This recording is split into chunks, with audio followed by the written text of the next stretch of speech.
National conference MLA engineer Khurshid साहब हमारे साथ मौजूद हैं। बात करेंगे खुर्शीद साहब, कैसे देखते हैं असेंबली का जो सेशन चल रहा है, बजट सेशन कैसे देख रहे हैं, किस तरह की कार्रवाई हो रही है?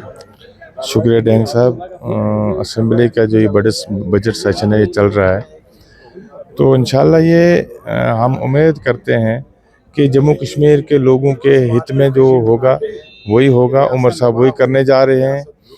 इस वक्त आपको पता है कि 10 साल के बाद जो इन्होंने इलेक्शन यहाँ करवाया, वो भी सुप्रीम कोर्ट का हम शुक्रिया अदा करना चाहते हैं कि सुप्रीम कोर्ट की वजह से यहाँ पे इलेक्शन हुए, यहाँ एक पॉपुलर गवर्नमेंट बनी है जो उमर साहब की क़यादत में काम कर रही है, और रात दिन हम काम कर रहे हैं। इंशाल्लाह जो बजट होगा ये जम्मू कश्मीर की आवाम के हक़ में होगा, यहाँ के नौजवानों के हक़ में होगा, यहाँ के किसान के हक़ में होगा और अच्छा रहेगा, हम यही उम्मीद रखते हैं।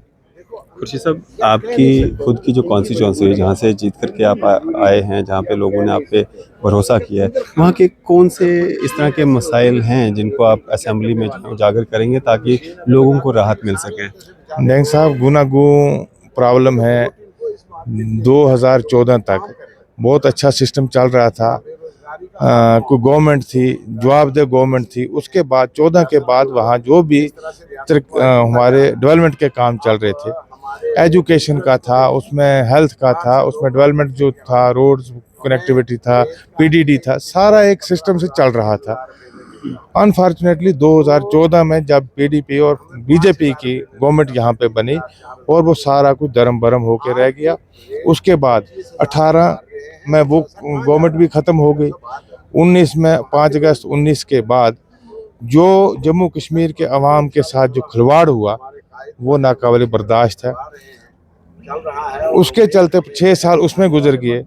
आज हम देख रहे हैं यहाँ जैसे ईद सा समय है, असेंबली लग रही है, ये due to honourable supreme court की वजह से हुआ। और इंशाल्लाह अब हम उम्मीद रखते हैं कि जो हमारा ये 10 साल का गैप है उसको पूरा करना ये भी कोई आसान बात नहीं, मगर जो उमर साहब की क़यादत में इसमें गवर्नमेंट हमारी चल रही है, हमें पूरा यकीन है, विश्वास है कि हम अगर वो दिन नहीं रहे, इंशाल्लाह ये दिन भी नहीं रहेंगे। अच्छी तरह हम प्रोग्रेस देंगे और अपनी आवाम के लिए काम करेंगे। रहा सवाल गुलाबगढ़ का, गुलाबगढ़ में तो गुनागू प्रॉब्लम्स हैं, रोड कनेक्टिविटी की प्रॉब्लम है। अभी 4 महीने में हमने 87 रोड्स का सर्वे करवाया है PMJSY 4th में। वहाँ बिजली की प्रॉब्लम है, वहाँ रोड कनेक्टिविटी की प्रॉब्लम है, हेल्थ की प्रॉब्लम है, एजुकेशन की प्रॉब्लम है। तो इंशाल्लाह हम उम्मीद रखेंगे कि गवर्नमेंट जो उमर साहब की क़यादत में है, हमें अच्छा शेयर मिलेगा गुलाबगढ़ के लिए और वहाँ हम तरक्की की राह पे चलेंगे इंशाल्लाह। खुर्शीद साहब, माह रमज़ान का महीना चल रहा है और मैक्सिमम जम्मू कश्मीर के अलग अलग जगहों से जो है ये मतलब लोगों को परेशानी आ रही है कि पानी की दिक्कत आ रही है, बिजली की दिक्कत आ रही है, राशन की दिक्कत आ रही है, सड़कें जो हैं वो लैंडस्लाइड की वजह से टूटी फूटी हैं तो उसकी दिक्कत आ रही है। क्या आपके गुलाबगढ़ में भी इस तरह की कुछ समस्याएं हैं? हाँ, मेरा जो कंस्टिट्यूंसी गुलाबगढ़ है वो तो ज़्यादा हिली है। वहाँ हर एक चीज़ की थोड़ी सी बारिश, क्या अगर ज़्यादा आंधी भी चलेगी तो वहाँ पे बिजली की तारें दरम बरम हो जाती हैं, वहाँ के रोड बंद हो जाते हैं। तो हर एक चीज़ की प्रॉब्लम जो मैंने आपको पहले ही बताया कि ये 10 साल की प्रॉब्लम्स हैं, इनको इंशाल्लाह रहमान हम स्टेप बाय स्टेप इनको हल करने की कोशिश करेंगे। बिजली की प्रॉब्लम है, रोड की प्रॉब्लम है, कोई इसमें दो राय नहीं है। अभी बर्फ़ 2-3 दिन पहले बर्फ़ पड़ी है और हमारे जो डिपार्टमेंट है वो 24/7 उन्होंने काम किया, उन्होंने रोड खोले हैं, उन्होंने बिजली को रेस्टोर किया है। आज सहरी की बात थी कि 3 जगह से मुझे कंप्लेंट मिली थी कि हमारे ट्रांसफार्मर जल गए और उसी वक्त AWD को मैंने फ़ोन करके और तीनों को 2 तो मेरे ख्याल में आज बाद दोपहर तक हो जाएंगे और तीसरा भी आज शाम तक इंशाल्लाह रेस्टोर हो जाएगा। तो ये तो प्रॉब्लम्स आती हैं, तो हम कोशिश कर रहे हैं हम अपने लोगों का काम करें, जितना ज़्यादा मुमकिन हो सके हम इंशाल्लाह कोशिश करेंगे। खुर्शीद साहब, जिस तरह से ये कहा जा रहा है, जो बीजेपी के एमएलएज हैं वो कह रहे हैं कि जो रूलिंग में जितने भी एमएलएज हैं जो गवर्नमेंट में हैं वो उनकी मंशा नहीं है काम करने की, सिवाय एक होम डिपार्टमेंट के, बाकी सब डिपार्टमेंट जो हैं रूलिंग गवर्नमेंट के पास हैं, फिर भी काम उस तेज़ी से या उस लेवल के नहीं हो पा रहे हैं जिस तरह के होने चाहिए।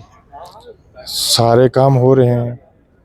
सर, हर बिजली का वादा किया आपने, बिजली नहीं मिल रही है। राशन का वादा किया, राशन नहीं मिल रहा है। गैस का वादा किया, गैस नहीं मिल रहा है। अगर सब आपके पास है तो क्यों नहीं मिल रहा है? डेंग कोई साहब ट्रांसफर किसी की करनी हो, वो ट्रांसफर नहीं आप कर पा रहे हो, तो फिर क्यों नहीं हो रहा है? डेंग साहब 200 यूनिट बिजली की बात हुई नेशनल कॉन्फ्रेंस के मैनिफेस्टो में, गैस सिलेंडर की बात हुई, 200 यूनिट बिजली की बात हुई।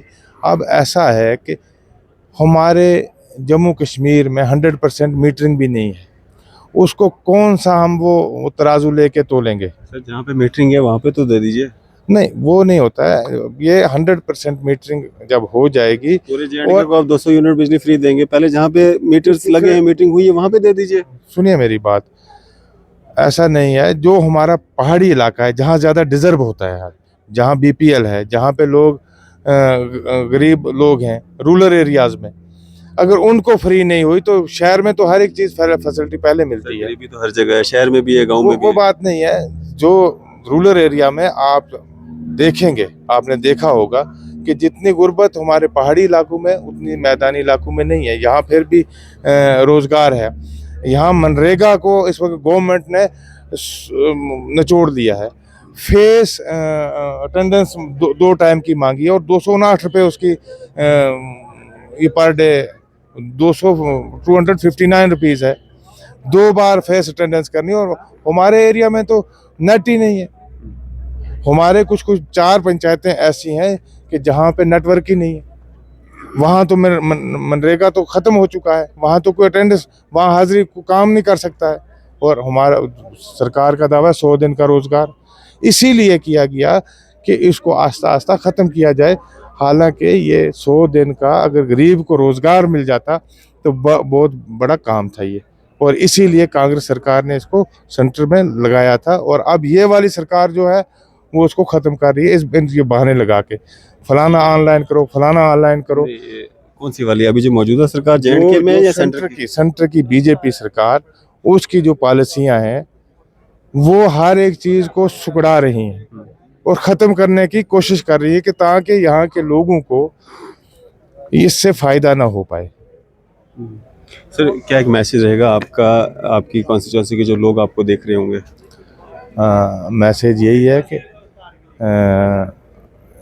जो बारिशें वगैरह हैं, आज रमज़ान का महीना है, मैं गुजारिश करूँगा अपने एरिया के गुलाबगढ़ के लोगों को कि दुआ करें।